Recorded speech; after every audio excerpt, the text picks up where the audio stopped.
You know what? I feel like during COVID, nobody had nothing to do. And I just remember like going on Clubhouse and hearing about like all these really cool like Airbnb stories. And like most of the people I was listening to were like in Houston or in Atlanta or like just not in LA. Yeah. And I was like, where's everybody? Like, how, like, if they're getting business, like we could get business.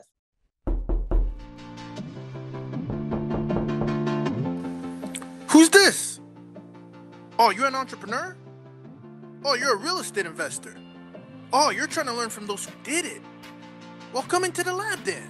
Put your white coat on, gloves on, notepad, and let's build, y'all. Real estate experiment.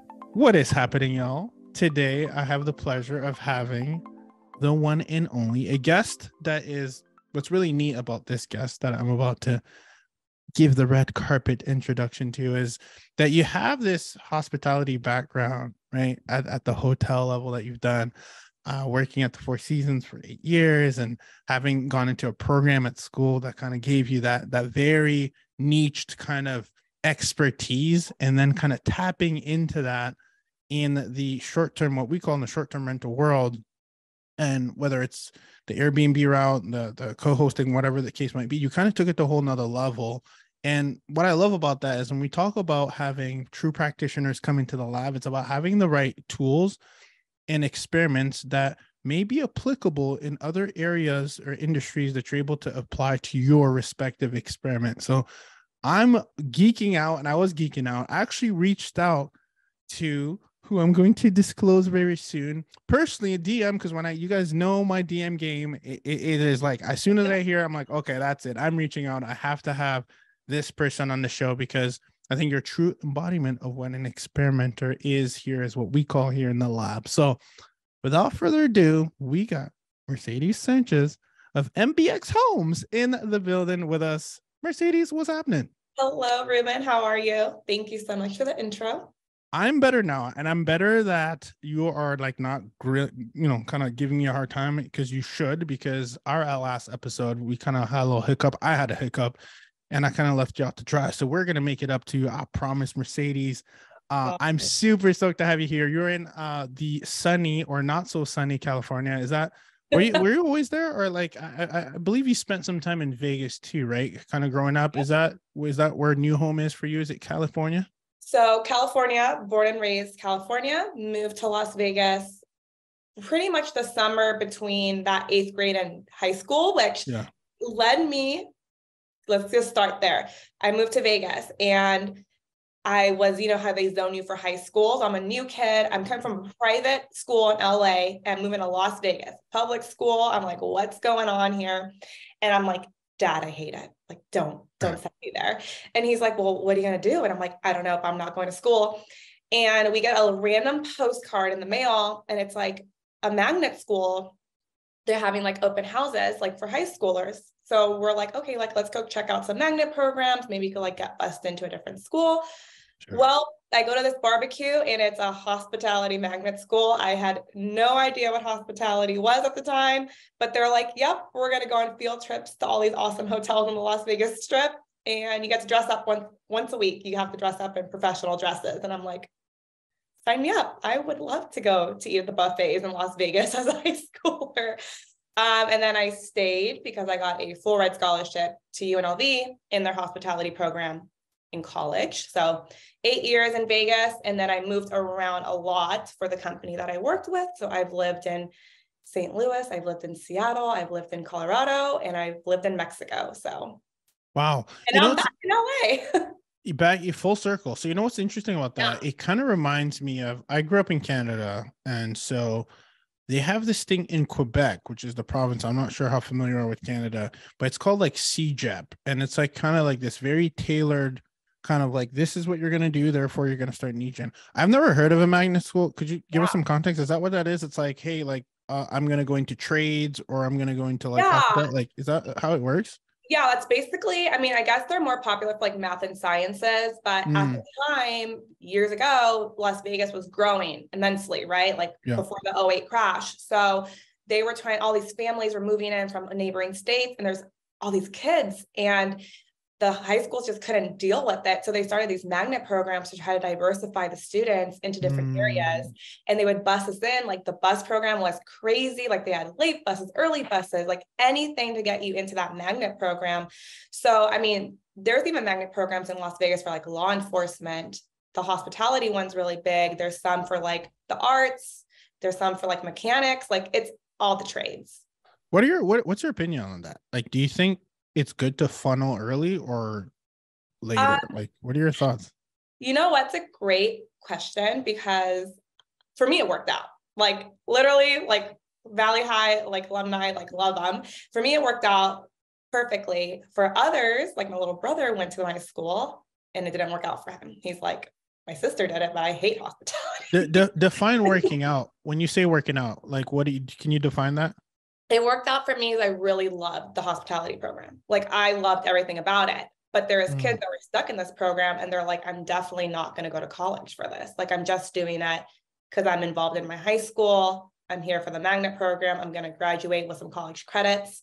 And then when after high school comes, like they're going to study medicine or they're going to study something else. So I really think maybe it is helpful as it kind of narrows down like what you want to be when you grow up, if anybody even knows that. Well, the reason I ask, Mercedes, is because the number one thing they teach us, and this is when I say they, I mean, in this world, like I'm in a lot of masterminds, whether it's for business or for real estate, and you're kind of taught to like narrow it down, right? Right. Like focus on this one thing, right?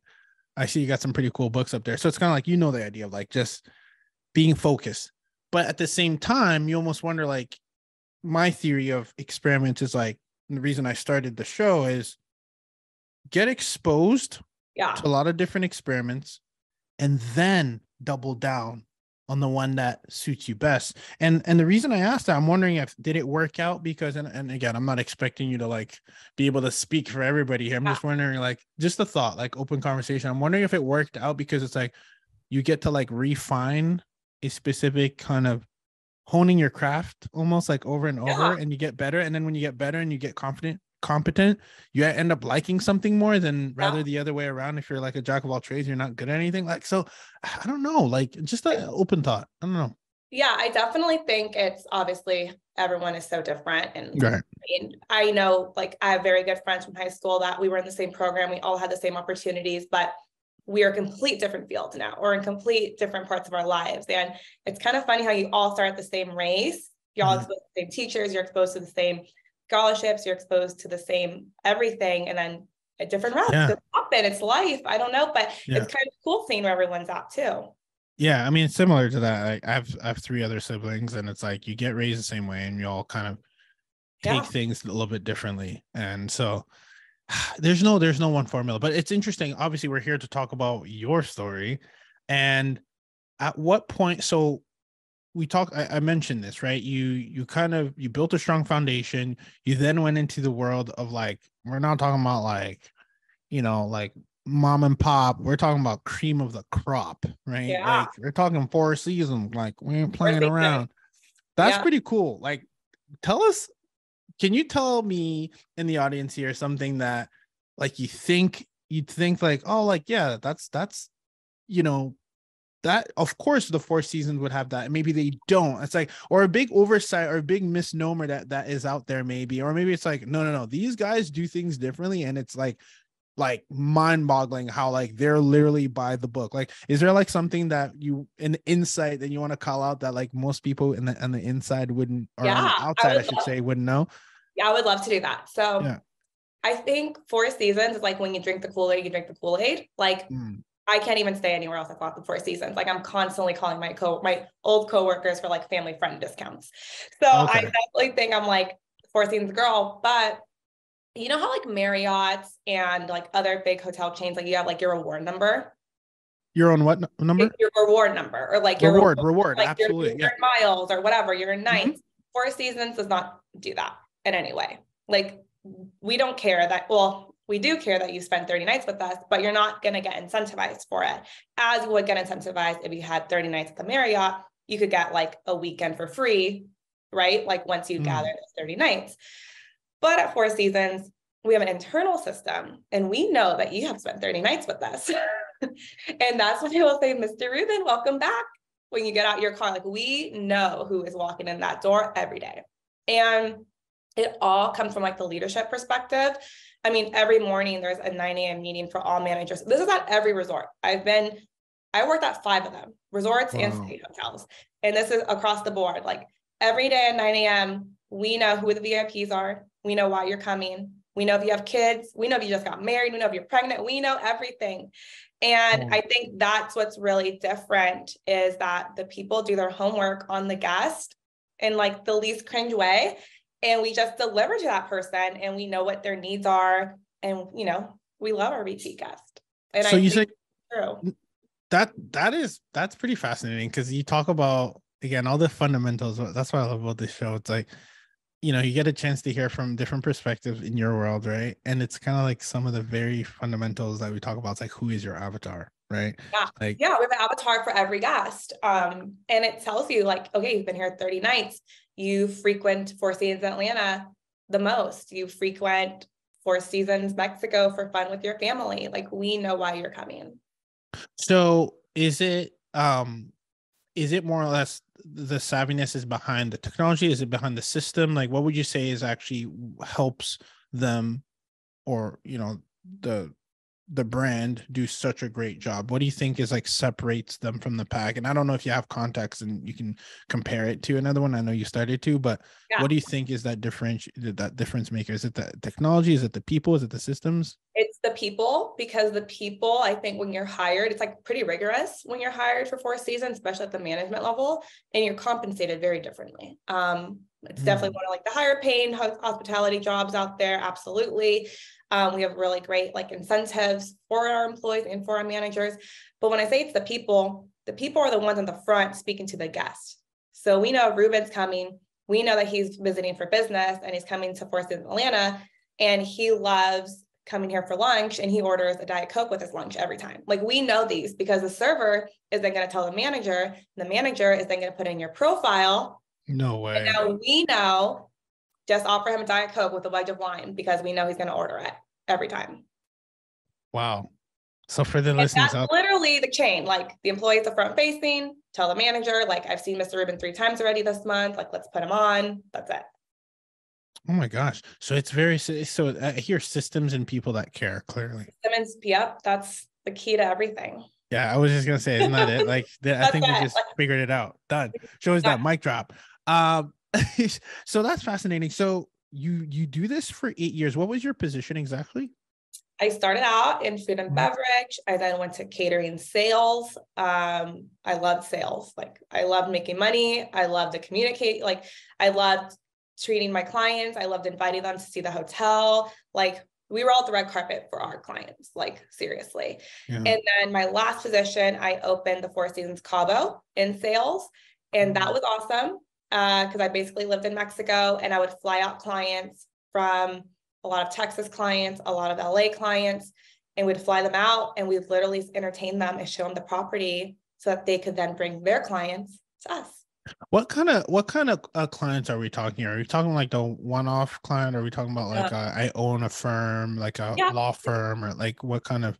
Corporate clients is huge. So typically like executive assistants plan retreats, or they have like, if they're a big enough company, they have like their own division for employee engagement or employee experience. And then I unfortunately never worked with travel agents, but we do have like some sales reps who only handle travel agents for wealthy individuals, you know, for celebrities, for A-listers.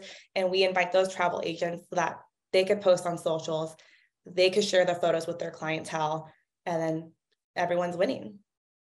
So when you open a resort, it's all about showing it off and just inviting your whole Rolodex and being like, come party with us this weekend. Like, we're gonna like show out for you guys. Like, and then it's the best. And then you sign contracts at the end. Well, yeah, and then it's also, I wouldn't say I wouldn't call it free marketing, but it's marketing where their people are talking about the experience. Okay, yeah, especially if you're a new resort too. Like, everyone has eyes on you.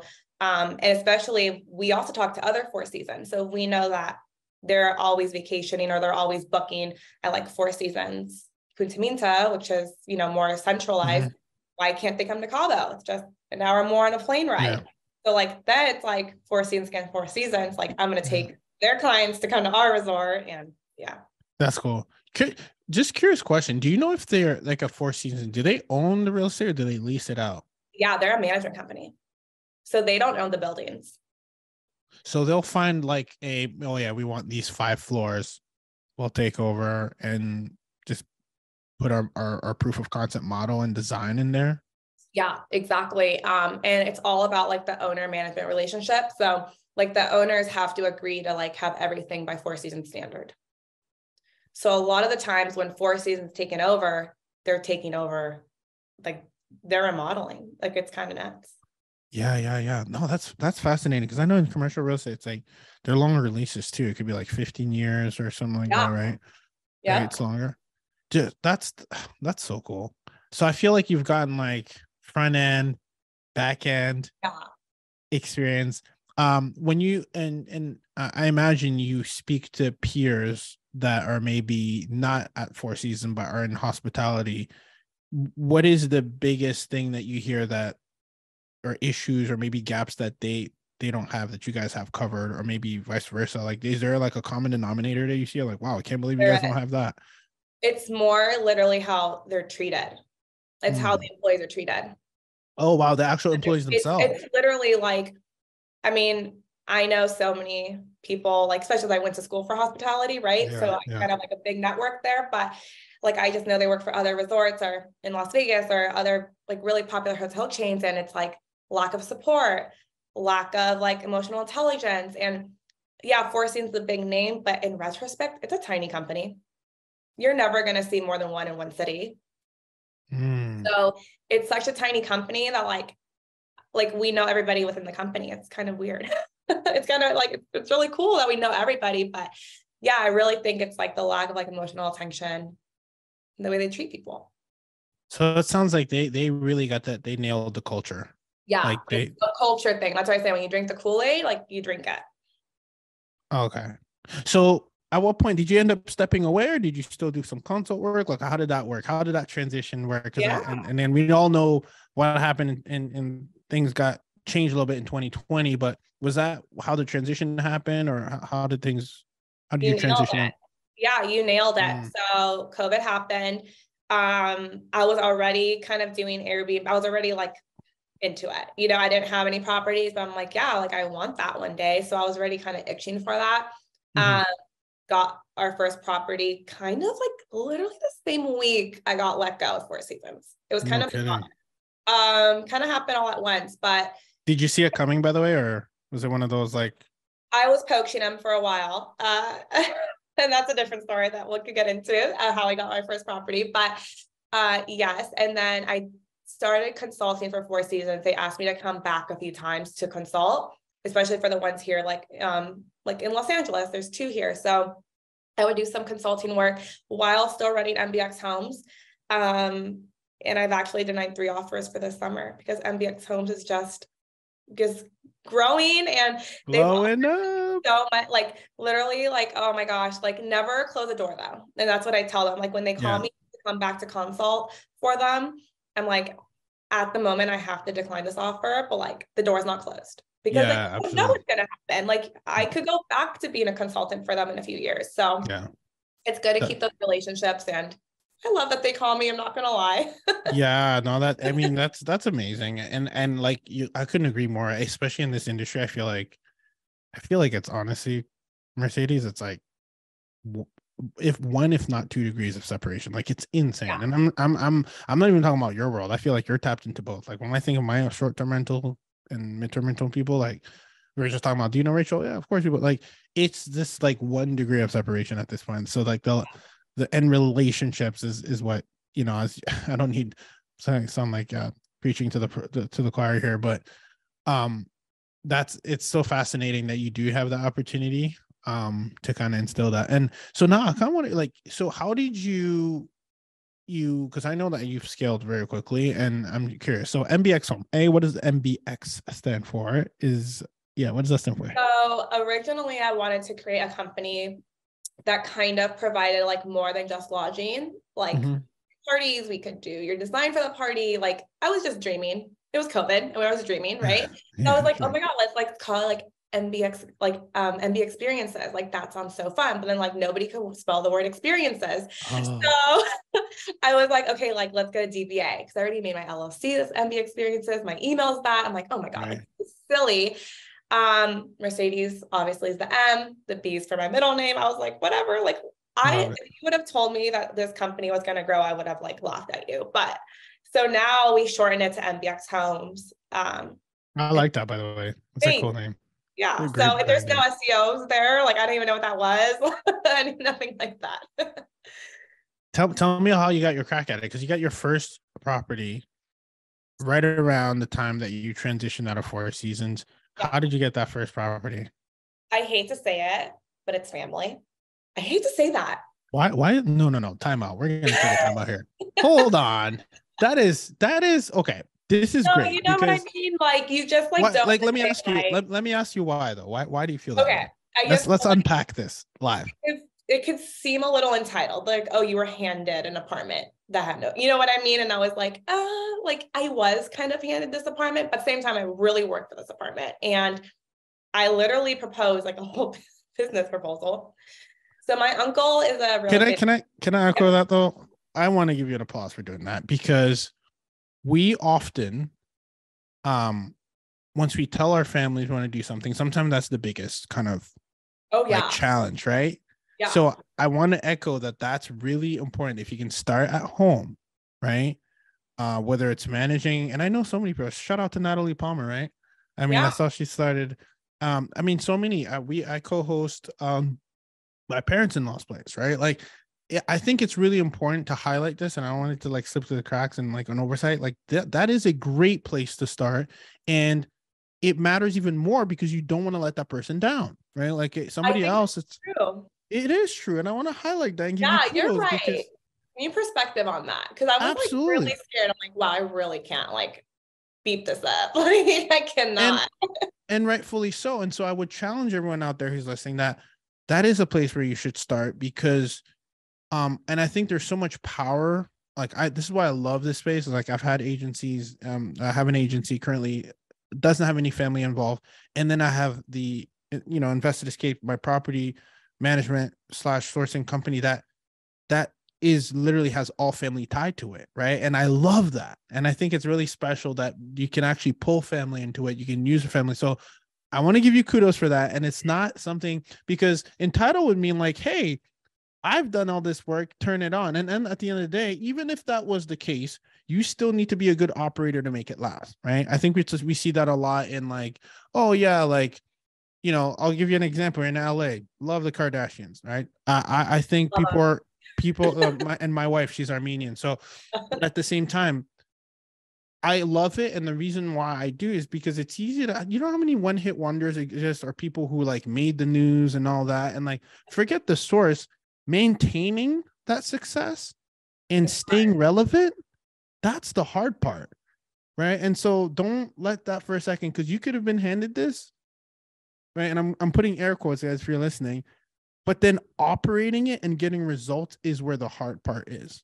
Yeah. And so I think if you take a step back, I think if we have some water, if we have a roof on our hands, we're all entitled and privileged. We're privileged to be sitting here right now with food on the table, clean water available, but it's what we make of it. There's a lot of people who have these things who don't do anything for it. So I just want to take that, give you your kudos in real time, take the blessing, Mercedes. Let's talk about how you put in that work, girl. Okay, so my uncle has a few properties in LA, Southern California, and COVID happened, right? And Los Angeles, like everyone who's living in Los Angeles, living in an apartment is most likely in entertainment in some way, shape, or form. That's what they do for a living. Well, it was like the first time ever, all of these vacancies. So everyone was moving like back home, wherever they were moving to.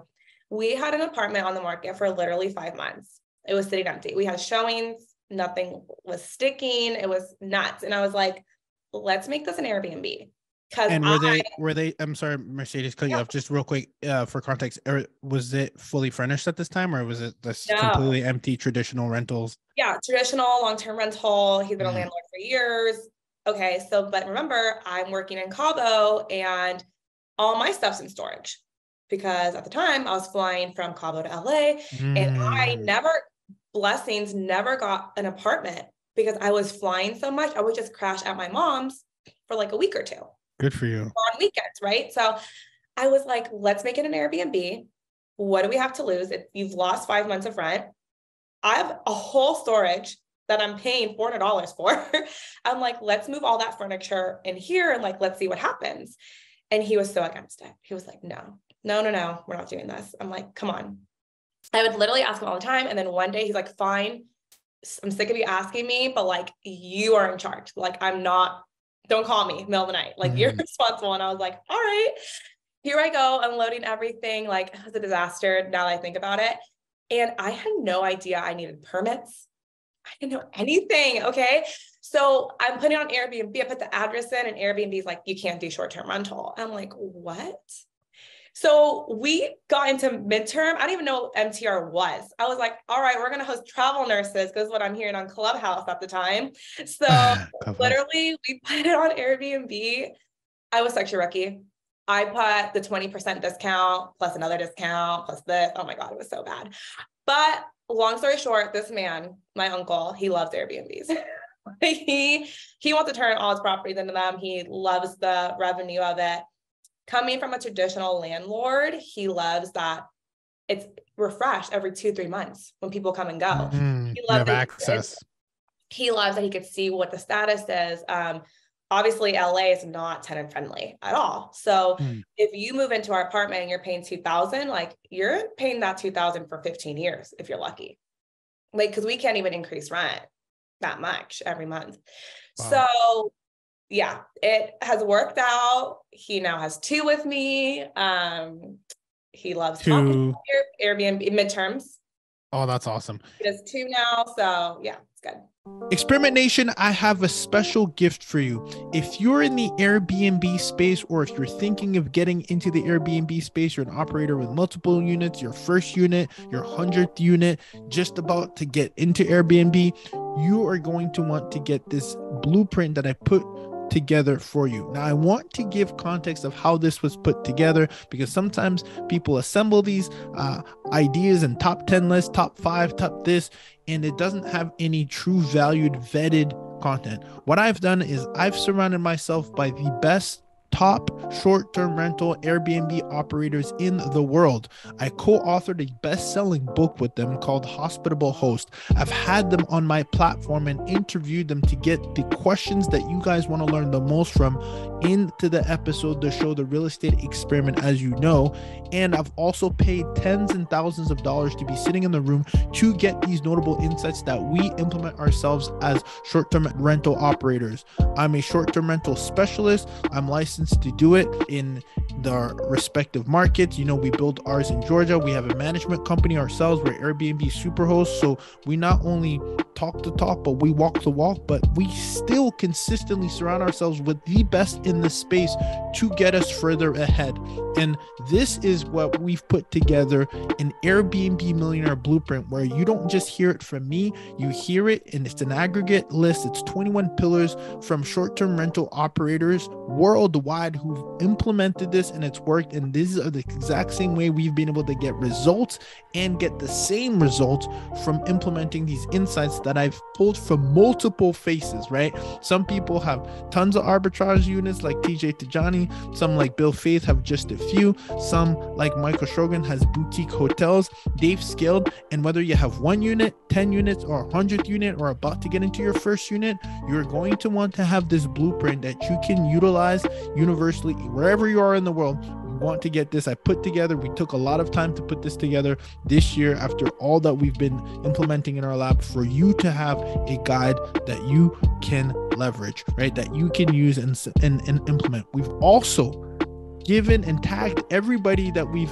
featured in and giving them credit, so you know where the source is coming from, and you can check out their Instagram. You can see that they're vetted individuals that we not only work with and trust but learn from, because sometimes you get a lot of different information, and I want to make sure I give that credit where you can find out that person. And we've also, if they've been on our show, we've also linked the episode within this free blueprint. It's the Airbnb Millionaire Blueprint.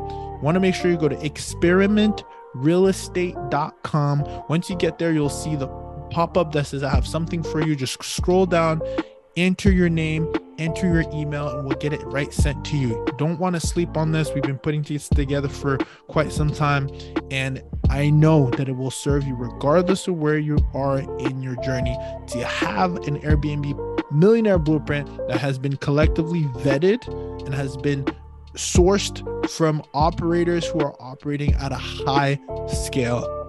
Experiment Nation, you're welcome. Make sure to go to experimentrealestate.com and get your Airbnb millionaire blueprint so that you can also scale to the level of experiment that these practitioners like ourselves have done just for you, Experiment Nation. We'll see you on the other side. Wait, so a few things. Did you already have, because I remember when you were transitioning from Four Seasons, I believe you had also gotten your Airbnb, right? Yeah, so it was I lost my job and we got the apartment approved to do Airbnb or midterm. Okay, so is that what it was that first? So you originally you didn't even have a proof of concept. You just like, this is what. Where do you? Let me ask you, because sometimes we need that. Like, where did you get the insight that this may be a good idea? Like, where did you get that bug? You know what? I feel like during COVID, nobody had nothing to do. And I just remember like going on Clubhouse and hearing about like all these really cool like Airbnb stories. And like most of the people I was listening to were like in Houston or in Atlanta or like just not in LA. Yeah. And I was like, where's everybody? Like how, like if they're getting business, like we could get business. You know what I mean? And like, that's crazy. Yeah. And like, we we learned all about it. We love it. Yeah. And like those two units that are in the same apartment complex that my uncle owns, we make it known that it's a family business there. And like people literally love it. Like it's on the reviews. They're like, we at home. Like it's so cool. And I feel like that's like what Airbnb like was once. Like you would open up your home, right? And like be inviting. It wasn't really this business model. It was more like, oh, like let's invite like expats over or whatever. And like I feel like we kind of like hold that down at those two midterms. Like we really get to know them, and yeah, it's fun. I love that you took action, like speed, right? And then along the way, like real speed. And I love this so much. Experiment, fail, learn, repeat. It's literally over my shoulder. You have first reservation, they got a killer deal. 100%. But you know what? I love that so much more than trying to do analysis paralysis. Be like, oh my God, like what should I do? Like, because you learn, like there's so much education and knowledge that you can learn from taking action quickly and speed and be like, oh wow, that was a huge discount, let me actually not give that much of a discount on the next one. You're collecting so much data, you're learning, you're getting confidence. And I think that's so important. I think the confidence factor is so important when you start getting reps in. Like you might be scared with your first booking, then your second, then your third, and you're like, oh, like nothing's happening. Like people are good. Yes, you're gonna have bad apples. It's a matter of time. That happens all the time. We've had that, but those reps give you the confidence and then belief to then take the bigger action. So I love that you did that, and I love the fact that you took action, didn't have it all figured out, which I think sometimes is the best way to operate, because sometimes you'll get in your own way when you know too much, right? Be like, oh, like there's licensing. Like, no, you did it. And like, oh, there's a licensing issue. Okay, great. Let me pivot to MTR, right? Like you were going to figure it out, right? Yeah. Were you always like that? Or do you think that's like, is that, did you say a mantra? Like that. And it's kind of my, it's like my best thing and my worst thing in my personality. Like I don't necessarily like always read the directions. Like I'll just do it. Yeah. And like that's just my personality. I kind of like go too far sometimes and like don't really like, read all the instructions. But honestly, it's worked out for me. Yeah. I mean, I would bet on that jockey every single time. Like the one that's like, going to take action, fall on their face a couple of times, and then figure it out. Then the whole, I need to get all the information in the world before I take this one action. And then I need to get all the information in the world again to make another decision. Yeah. I just don't know that's, I think it's good to maybe have partners. I think me and my wife are good that way, because I'm always like, I'm shooting and then I'm aiming. And then it's like, you need someone to be like, hey, like, have you thought this through? Are you sure? Right.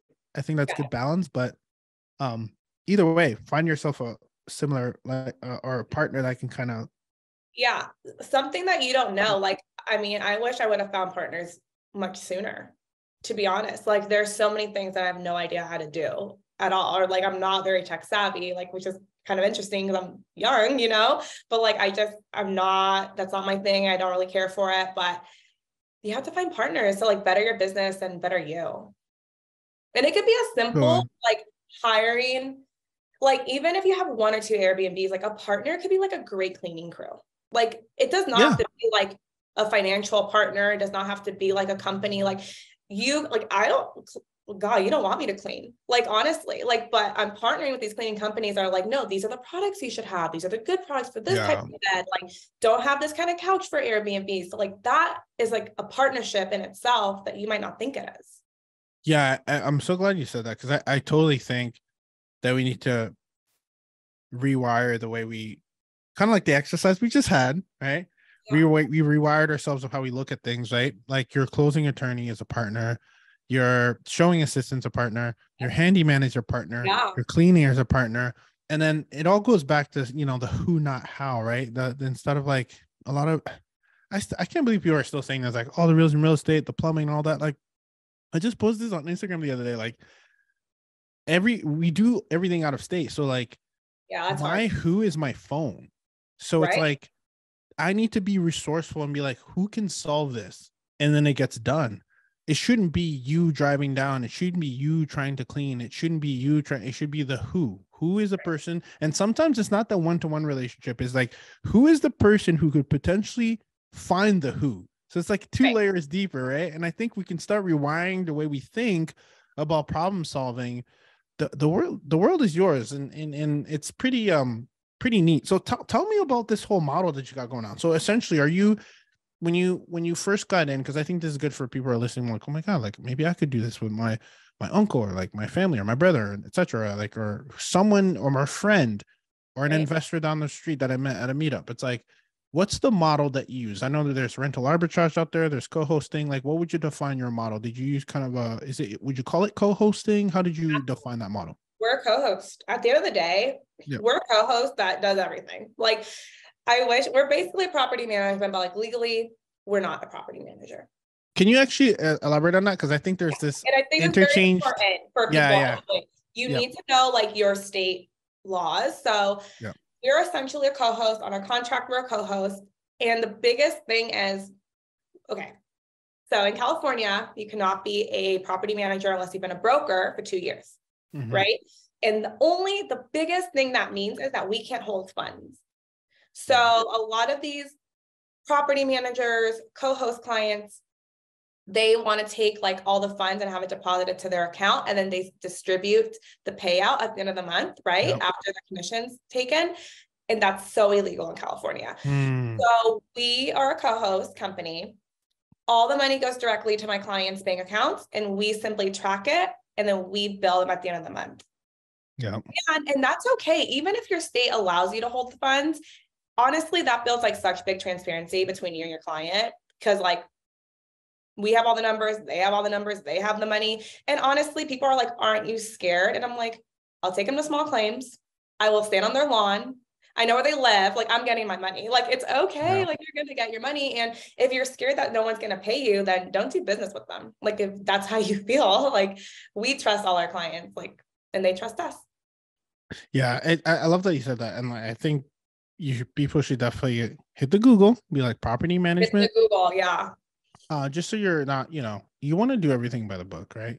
And I'm glad you said that, because, if you're not licensed, if you are, whether it's, I was going to say earnest money, security deposits, they're getting interest, whatever it is, like it's, what kind of account is it in a trust, what kind of, not trust account. I think there's another account name for that, but just being very aware. And then it's essentially the same thing, but you want to be careful with your state guidelines. You want to be very careful with your verbiage too.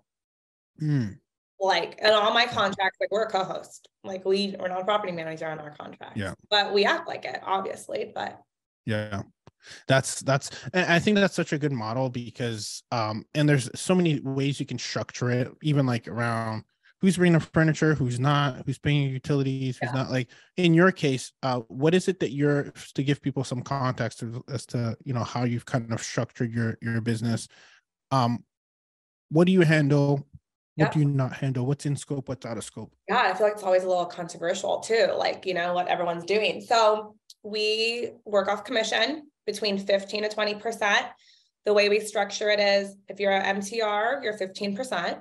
And MTRs are, there's a lot of money here in LA. So, and sometimes owners kind of get turned off that we're like, they're paying us 15% for essentially like doing nothing sometimes. So we include the cleanings in that 15%. So we will pay the cleaners out of our commission. That's an incentive. So just so I'm clear, because this might be helpful for the midterm rentals, and I tried to, do you offer that to the guest? Let's actually give some context. How long are these midterm rental stays?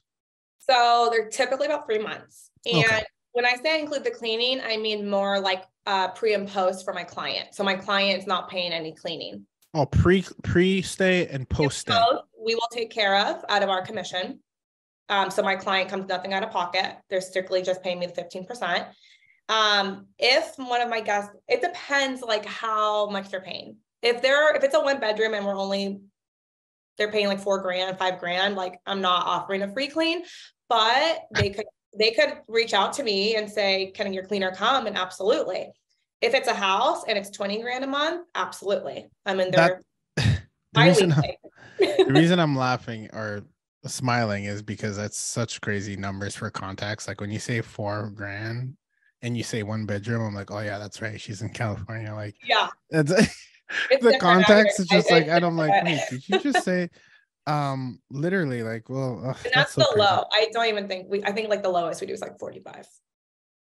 We literally have we just got a home, bought a home. It's a 5.3 and the mortgage on that is 24.68. I need to move. Like, dude, like, isn't that crazy? Like when you say that, I'm like, I had like flinch for saying like I had a travel nurse contract for $4,000 a month, and we're like thought we were making it rain, and it's a 3-bedroom, right? And you just said 1-bedroom, so it's so interesting, right? Like I know, and by the way, like the shout out to my partners on this one. They were getting on that like 2,700 in Airbnb, and so we were getting like 3,200 with the MTR, and they were so happy. And we're like getting the difference. So it's just like context. It's just so interesting. So run your numbers with respect to run your numbers and make sure it makes sense for you. Yeah. Yeah. But anyways, I just kind of like, oh, wow, crazy. So you're doing that. So how, because I know that you tapped into like offering different services. Was it just like, is it just co-hosting? Like, tell me about that. Like, how did that come in? Because I know you were kind of like doing a lot of stuff on Thumbtack and all how did that come into play? When I'm telling you, I still probably don't even have a business plan that's like real. Love it. I couldn't stay still. It was COVID. And I was like, let's just like try to find homeowners. Like I'm going to talk to these homeowners. So I put myself on Thumbtack, and obviously like I'm not experienced enough to like, well, I didn't think I was experienced enough to be another type of co-host or anything like that. So I was like, I could stage an Airbnb. Like we could take, my boyfriend's a photographer. I'm like, you could take the photos. I was like, we could do the renters, like we could do the shopping for them. So I was just on Thumbtack, like as personal assistant, as an organizer. But you know what? I met the most amazing homeowners who are still our clients today, have bought with us. They trust us because we've been rocking together for almost 4 years now. You've been what together? Like we've been rocking together for 4 years. Like we've been like buddies, and they ask us like, you know how you said earlier, like who's the who that could help? Yeah. I was the who. You were the plug. You call you the plug. Literally. And now like, it's so cool that they saw us grow and now we see them grow because their portfolio is also expanded. I love that. We're still, and you know, like I said it on Michael's podcast too. I was like, I have those 5 special clients that we only do cleanings for. Yeah. And it's every month I'm like, it's not worth it. But at the end of the day, like if it was not for them, we would not be here. And they constantly refer us. They're constantly like, they're so grateful for our service. And like, I think they know too, that like, we don't have to do this, but we do it, you know? Can you profit margin is nothing. Can you tell me what is it exactly? Because I don't think my audience, I think I have some context, but I don't think the audience has some context as the kind of tasks you were doing for these individuals. Were they a lot of one-off things, or just like, yep, yeah, we can do that? It was more like, hey, I have an Airbnb, my cleaner called out, can your crew come? And then I would be like, yeah. And then I like ask my cleaning lady, like, hey, can you go over there? And I'd upcharge by like $50 and I'd pocket the 50 and she got the cleaning fee. So it was kind of like little hustles here and there, or they'll be like, oh my God, like there's a lot of areas here in LA that like Amazon Prime doesn't go to the same day because it's like in the hills, or, you know, it's kind of like rainy roads and everything, or privacy. And they're like, oh my gosh, I need toilet paper now. Can you go? And I'd go to Target, buy toilet paper, charge them $40 runner fee. So it was kind of like these like odd tasks that kind of like led up to what a co-host could do. Okay. So let me understand. So your first point of contact with them was like Thumbtack, right? It's like, yeah, like they're like, hey, I need like an assistant for my Airbnb, or I need a final stager, or, you know, can you buy me some throw pillows? And I'm like, and you would just reply and be like, yep, let me take the job, right? Yeah. Like literally entering strangers' houses during COVID with a mask on. What do you need? Here I am. Wow.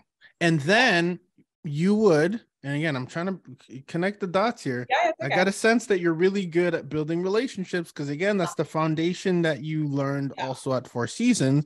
And so you'll be like, this, how did you do that? Did you just keep a log, an Excel document? Like, I'm just curious, like, how did you, was it like, I'm just keeping them in my phone and I'm going to check in with you? Because from what I understand, you did the service once, and then, how do they call you again? They'd call me again. They'd be like, hey, are you available this day? Are you available this day? And then I got smart, and then I'm like, I'm gonna do a contract for them.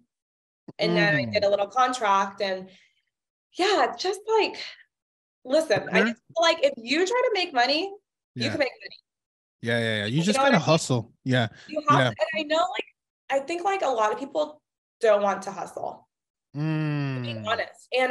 And now when I'm hiring for, like, because now I need runners, you know what I mean? And now I need those people. Like, I'm not going to Target anymore. Like, I can't.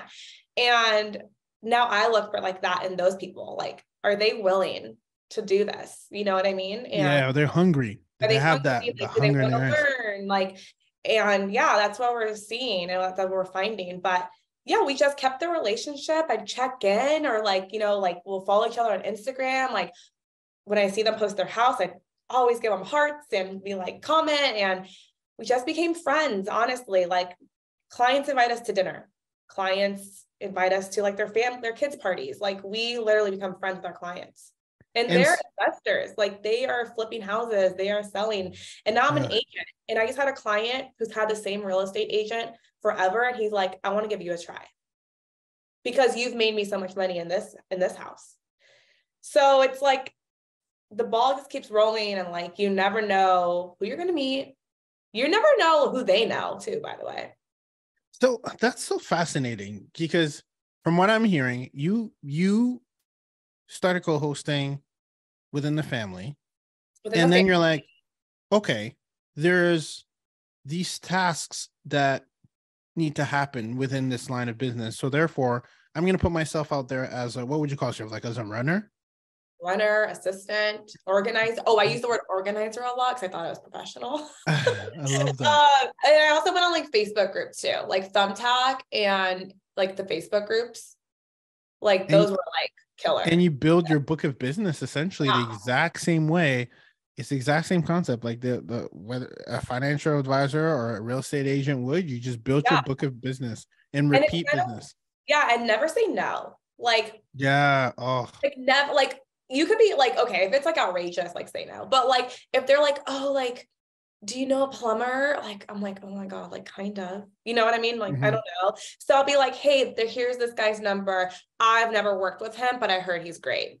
That way I'm off the chain. Like, I'm done. Like, he's like, but then you get all the upside, because if that plumber is great, like, oh then my you're God. like, thank you so much. Yeah. Oh my God.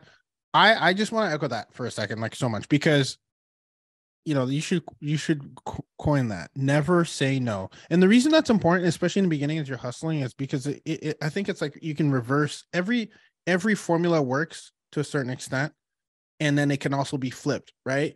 Just always say yes, never say no, right? And then at some point you do got to start saying no, right? Because but in the beginning, especially, that's how my agency started. Right. Someone asked, hey, all that social media stuff, can you do it for us? I'm like, yes. And I had no game plan, like no idea. I'm like, of course we can do that for you. And then if you're anything of like yourself, I can see your high integrity. You mean what you say, you do what you're going to do. You do what you You do Follow through. what you say what you're going to do and you do what you're going to say, right? Yeah. So Yeah. it comes full circle. Then you will figure it out because it's in your, you know, it's part of your core value to do so. But I love what you said because earlier, let's call it like it is, right?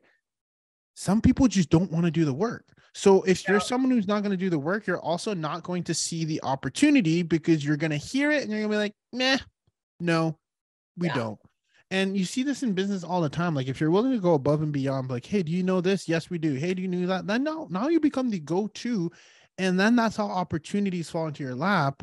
And they don't fall into your lap. You created those opportunities. Yeah. I mean, a lot of people will say it fell in my lap. A lot of people will say that. Sometimes I will say that. But in the day, I'm like, no, I think you I should. worked hard. I put a lot of money in my car. Like, yeah, I love like that. we Put were a lot of out money for a there. car. No, I think it's so important because that's what you see at the surface, and that's why I really want you to own the whole thing. Like, yeah, I started when my parents, or my uncle, and then I saw the opportunity, and I always say yes and own that because it's so true, and it's available to all of us. I think you said it. Like, people just don't want to do the work. Yeah. And if you're willing to do the work, there's an opportunity out here for you. Yeah. And I do think it's okay to start doing those little tasks. You know what I mean? Like, it's okay to like just be the hoo-hoo, do the task, because like you never know what they're going to need from you later on. Or you never know who like they're going to introduce you to. Like, it's, some people think it's below them almost. And I'm like, it's not. Yeah. Yeah, no, good service goes a long way, and great service even goes a longer way. And to your point, the return on your time on that, if done properly, is you can't even measure it. Yeah, totally. Okay. So tell me, where are we at with this thing now? This co-hosting business, this thing. Actually, it's so funny. And when I say that, and a reason I want to preface it by saying this thing now, it's like you literally are calling it that. Like, yeah, we're just trying to figure it out. And now you've literally grown a company. So tell me about this thing that was an idea that was just, let me problem solve as many problems as I can. And now you're like, Ruben, if you would have told me about MBX Homes before, I wouldn't. Yeah. So tell us about this MBX Home thing that you created. MBX Homes is a beautiful little miracle. But we have bigger problems now. We're a company. I don't think the problems went away. I think the problems got better in a way. But yeah, so we are at 38 properties. We just signed 2 contracts today. 30, one more time, girl. You gotta say it for the people in the back. 30, yeah, we're at 38 properties. Wow. And it's a mix of short-term, midterm. Some of them do midterm, short-term. It's whatever it is, you know what I mean? But we have these homes. They're all amazing. They're pretty much all in LA for the most part. We do have a few out of state that clients have found us, or that they're reinvesting in different states, so they're taking us with them. But yeah, we are growing our team. How did the exponent? Because 38, like from one to how did that happen though? Is it from a referral?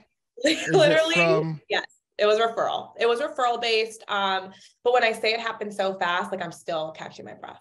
And I think if you're an entrepreneur, like you need to be ready and you need to like reach out for help for sure. Like if you're, you know, like you never, like, I think that was my flaw, like not reaching out for help when I should have. But at what point can you elaborate on that? Just so I want to make sure I think when I hit 15 properties, I'm like, wow, I'm making good money. You know, like I'm paying myself great. My boyfriend became part-time on salary, whatever. We had like an admin who worked 1 day a week for us to like kind of just like relieve me from messaging all day. And then we got to 20 properties within a week. And I'm like, great. My inbox is double the size now. It's nuts. And then I'm like, now I'm catching up. Now I'm like, okay, I have no systems. I have no SOPs. I have all the codes in my head, like literally. It was like nuts. Oh my gosh. I know. And I was just flying by the seats of my pants, if that's the saying, like literally. So now we've been really peeling back the layers as of recently. Like we have SOPs now. We have an overnight team. We have a lot going on now, and it's getting a lot better. And little mistakes were happening because we were juggling so many things. Yeah. But we know we pulled back, and now like we're growing at a very good pace now. We have all the people in place. So that's good. And we're restructuring our business a little bit too. I was just going to add on that. How much of a pause, and if not, I wouldn't even say a pause because you're still need to operate the business. How much time would you say when you're running at that or operating at 15 to 20 properties, does it take to just be like, okay, this time needs to be dedicated to like working on these systems that are on my head and I need to get them out? Like, just for context, because again, there's a lot of things happening. So at what point do you find that? It's like an end of day activity, weekend? Like how much time do you carve out to start building those systems? That's the thing. That is exactly the problem, that as a person who, I don't know any entrepreneurs. Like, I mean, I don't know anybody. Like, you know what I mean? Like, my mom works for a school district and my dad's been a freelancer. Like, I have no idea. So, literally I had to like sit down and be like, okay, like we got to look at new systems to do. Like, we got to like build back, because I was like, oh, I'm not going to pay somebody to go to inspect that house. I'm just going to go. And then here I am 2 hours later. And I'm like, what have I done with my day? Like, I went, sat in traffic, looked at a house for 15 minutes and came back, when I could have used those 2 hours really building out a business. So I was working in my business for a very long time. And I think I should have been out of it for a while now. Do you know what it looks like though? Because I want to give the audience tactical. We always hear that and sound sexy and all that, but I think like it gets hard because you're literally putting out the fires, right? Yeah. And you're also trying to build a business. Nobody could do it like you, by the way. Yep. I'm like, I'm the queen. Like, no, but like, honestly, like yesterday I had somebody show a house for me and she locked in a 3-month deal. Like, people can do your job. And like, if you show them properly and like, you could be a leader, but it's really scary. And I think it's scary because like my clients, they know Mercedes. My clients don't know MBX Homes. Like, they know Mercedes helps them. They know my personal cell phone number. Like, now it's like, yeah, Mercedes is there for you, but like, you're emailing this person, or this person's actually responding. You know what I mean? Like, I'm not up at 2 a.m. responding to people anymore. So yeah, I think that's also difficult for my clients to understand too. Oh, I was just going to say that, because I wonder if sometimes that's more of a limiting belief than we make it. And, or is it, do you need to re-coach your clients that, hey, by the way, like, I'm not going to be here, but don't worry, this person is an extension of me. They're going to take care of it. Do you find that you get more, do you find that it's been more of like, oh, wow, I guess it's not as bad as I thought, or it's actually, no, it's been harder, Ruben. Like, I have to like rewire a lot of these external relationships that I've created over time. Like, I've created monsters. I have, they want Mercedes. They want me. No, and only Mercedes. No, but no, honestly, like, they're like, at the end of the day, yeah, they're attached to you because that's all they've never known for like 2.5 years. But now they understand and it's getting better. But like, I would be so scared not to text somebody back in the middle of the night because I'm like, oh, they need me now, you know? But now I'm like, I'm sorry, it's 6 o'clock. I'll call you tomorrow. Like, if it's not like if their place isn't flooding, like, I'm not answering. Yeah. And on sometimes, I will not even sometimes, every time, it's about setting expectations. Yeah. Right. Yeah, it is. And sometimes we're afraid to do it, but it's like, no. Once you do that, they'll understand. But if you didn't just reply and not set that expectation that after 6, I don't, reply anymore, then there's that break in communication, and it's like, oh, Mercedes changed. But when you do set the expectation, it's like, hey, just letting you know that moving forward now, unless if it's emergency, call me twice. Otherwise, if you text me, I will respond the next day, type of thing. Now it's like, okay, great. You just needed to have that conversation and expectation. I mean, I was scared to like go on vacation. Like, no, like, seriously. But this is like what I think like a lot of young entrepreneurs can relate to be honest. They're like, who's gonna run my business? Like, but I think too, like, it's all about trial and error, how you said, and figuring it out and hiring the right people too. Yeah. Help you. How did you know what to hire out first when you're like Mercedes Superwoman? I always hear it and I know what to do, but like, I feel like if you're listening, you might be stuck, and I want to help someone else who's on the other side of be like, okay, where do I start? Like, is it the inbox? Is it the calls? Is it me in person? Like, what makes sense? Do I look at what I'm the best at or worst at? Like, where do I start? I am overwhelmed. I've created a monster. I'm making money, but I need time. Yeah, you need time because you're going to burn yourself out and you're going to realize like you blinked and like you've done nothing. You know what I mean? Like, So I think for me, I was like, okay, like I need some weeknights to myself. Like, you know, whether that's going to a movie, whether that's going to happy hour, like I'm like, I want to go out on the weekday, like weeknights and like not be on my phone. So I hired somebody to help me in the evenings and she's still with us. So she works 4 to 8, a few days a week. And she does a lot for us. Like she'll do admin, she'll do messaging. It's like a VA, but she's not overseas. And then I started getting exhausted doing all these runner errands. And I'm like, all right, like I can't, first of all, we're growing. So I can't go across town anymore and go on the outside of town and go here. So I was like, okay, now I need to find runners and like inspectors for those properties. So that kind of started building. And then I got super exhausted speaking to my cleaners and doing the schedule. I was exhausted with these cleaners. Oh my gosh, like I love them, but I'm like, yeah, I'm so tired. And like, I wasn't giving them the attention they needed as well. Like, I think I would talk to them when they did something bad, not necessarily like, oh, you got me a 5-star, great. Like, it was like, you missed that and I had to pay the client. Yeah, that feedback loop is so critical. It was so critical. So I hired a cleaning manager and he's virtual.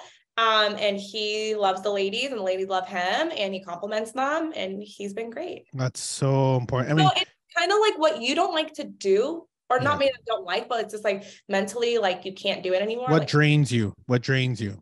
Yeah. And it's so funny because if you think about it, it goes back to the whole, what you said earlier about 4 seasons. Like what I love is that you can take elements from there. It's like, what was so special? They really took care of the people that worked. And part of taking care is also, like we have this thing in our company called the visibility board.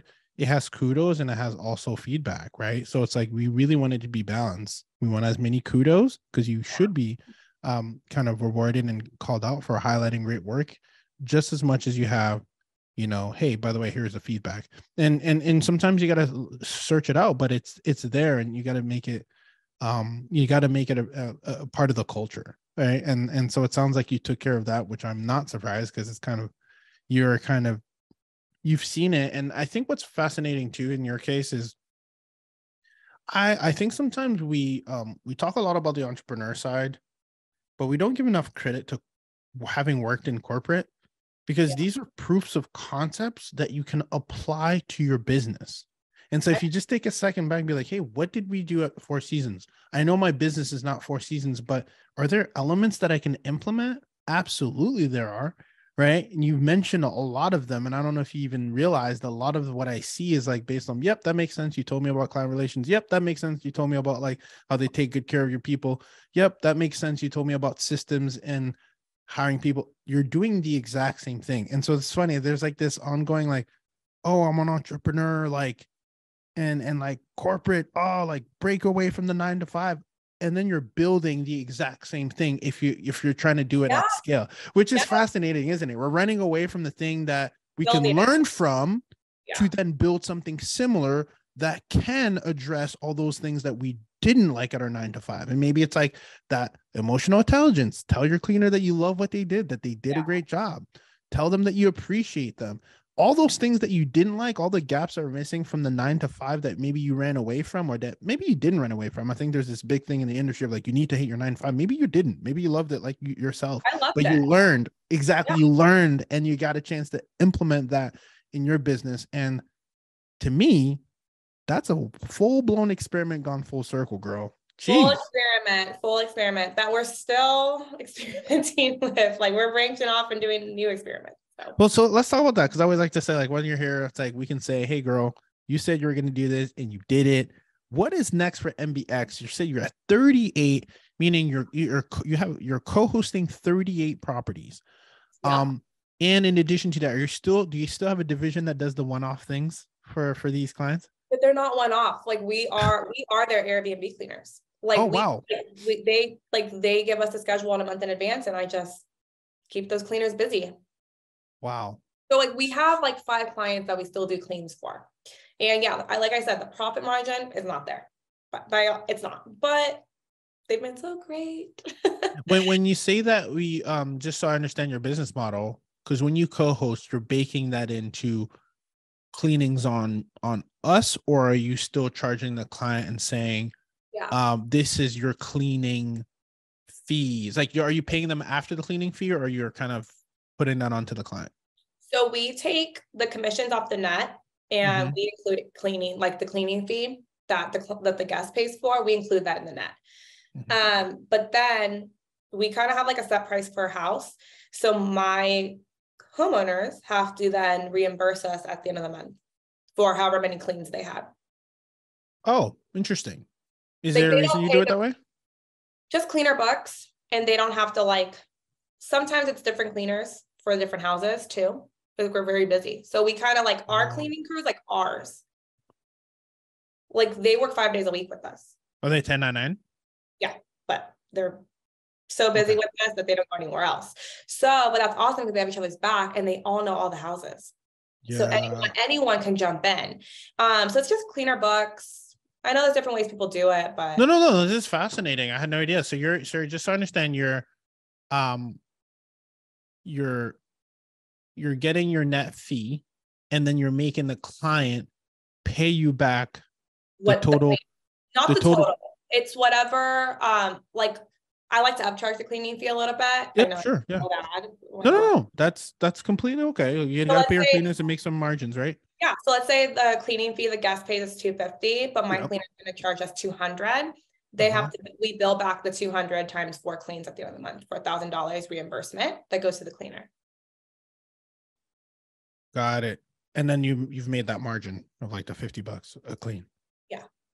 And you're billing client. Got it. Yeah. That's cool. I like that. And that's why I was trying to understand when you were saying our cleaners versus the other way around, because you're saying we still clean some of the 5 out of the 38. I was trying to. Yeah. So like basically, like, you know how like a lot of co-hosts don't even talk to the cleaners really? Like sometimes they strictly just do messaging.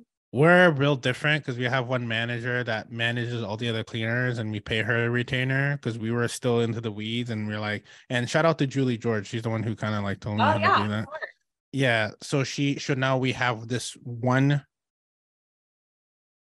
manager that manages all the other cleans and gets all the notifications, and works the schedule. So we're not, I guess that's who I am for those 5 special ones. Okay. But it's that way. Yeah.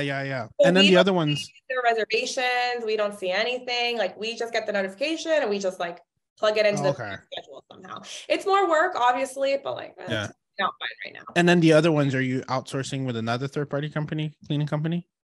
They're in-house.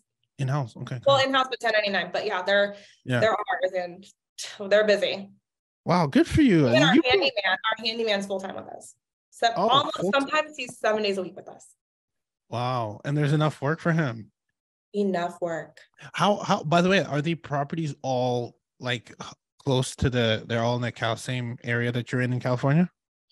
So if you know anything about Los Angeles, so we go south at San Pedro, which is like where all the cruise ships go out of. And then we go all the way north to Thousand Oaks, which is past Calabasas. We're talking about like an hour or 2 hours? If you're coming from San Pedro there, it's 2 hours. So it's like maybe 70-mile radius. So are you organizing cleaners based on geography and? Yeah. So we kind of have our teams built. That's kind of how we're restructuring now. We kind of have our like region teams. Yeah. We have like inspectors and cleaners for the South Bay, inspectors and cleaners for downtown LA, and then That's incredible. I got to give you the biggest kudos because, I can tell you're just a hustler who figures things out and who's still learning, which I love to see. Still learning. And I mean, you're an entrepreneur. You're a real full-blown entrepreneur. Like, it's so beautiful to see. And I want to give you your kudos for that because you've built something amazing and it's still growing. It sounds like. What's next for you? Do you think? You have so much to offer. You're like killing it already. What's up? What's next? Well, we are growing along the film industry, which I know you know a little bit about. So we market a lot of our houses for like films and production. So we're growing with those agents and those agencies, which is awesome. And I mean, honestly, motels are the talk, but I know. The owner of Four Seasons Seattle told me, you don't go into this business to make money. You just go into it to say you own it. So Are you talking about motels or hotels? Hotels and motels. Yep. So that's always in the back of my mind. Why do you say that though? That's so interesting. Because he owns the Four Seasons. So what's that? What's that? He owns the building that is Four Seasons. So wow. That's interesting. I think it's true though. Like I want one to say I have one and to make it amazing. But yeah. Well, it's interesting you say that because definitely I feel like maybe that's like having a restaurant is very similar. Yeah. But like yeah. It could be a hit. It could be a hit though. It's kind of a flex, it's a flex. Yeah, like come to my Yo, stay my boutique hotel. It's something like I'm like gonna kick. Yeah, I'm gonna kick myself. We spent so much good time. But if I leave here, experimentation is gonna kill me. Real quick on the production side, what is the because I think I told you offline that we're also doing some midterm rental stuff. What is the conversation look like, and where do you do your relationship building when it comes to these production companies, and where are you finding them? Where are they finding you? How do you build rapport? That's a great question. I had no idea where to start. So I asked our social media gal, I'm like, connect with everyone on Instagram, connect with all of them. We did a lot of LinkedIn outreach, and then we started seeing who worked for these location scouts. I mean, it's Los Angeles though. We see who the production team is too. It's on the side of their truck half the time. So I was like, okay, we have to nail this down. And, there's a lot of agencies out there that you just submit your house. Like you just submit the address, and if they need your address, they need your address. But I do find when you actually get to email and call up an agent or a location scout and they know your name and they're like, oh, wow, you have all these properties, and other people have other properties, like just keep calling them, keep bugging them. I have it on my calendar, like once every other month, I check in with them. I go, hey, any new projects? Like you just never know. They're going to leave you on red because honestly, like they're not going to reach out to you unless they need you. It's just more about them seeing like your name in their phone box.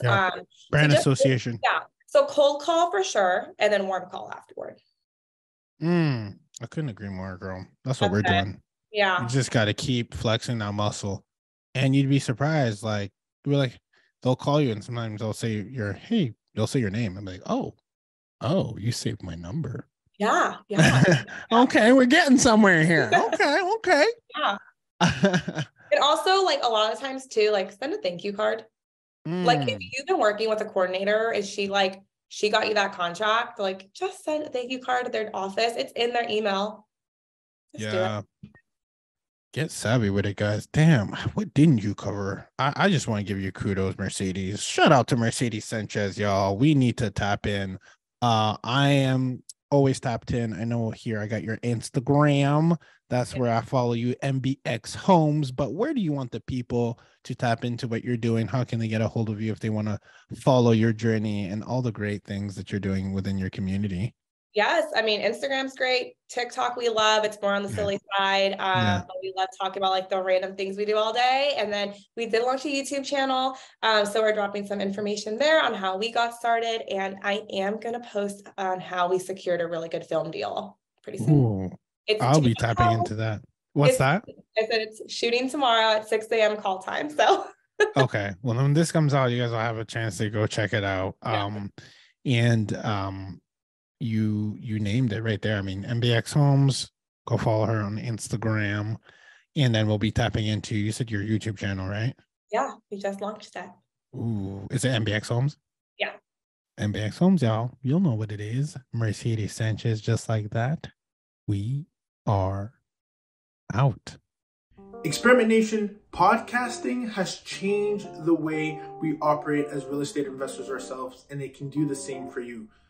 Podcasting has been the source of the masterclasses that we get thanks to the world-class real estate investors and practitioners and specialists that come into the lab from all realms, from short-term rentals to mid-term rentals to real estate syndications to even software as a service owners, founders, entrepreneurs. have helped enrich our experiments by giving us the education, helping us build a network, and lastly, and most importantly, a brand association to open up multiple doors for our respective businesses. If you understand the power that podcasting can have and you know that you need one for your brand, please, you can rely on our team. InvestedTalent.com is my team and the team that helps this podcast, the Real Estate Experiment, become the fruition each and every single week to educate my community, build relationships on the air, and continue to build our brand. If you know that you need to do the same for your brand and you haven't pulled the trigger yet, maybe because you don't know how, our company, InvestedTalent.com, does the end-to-end from the time that you record, from the time that it is published, to even repurposing content on multiple social media platforms. That's what my team can do for you. Simply go to InvestedTalent.com and book a discovery call to see how my team can help you launch your podcast.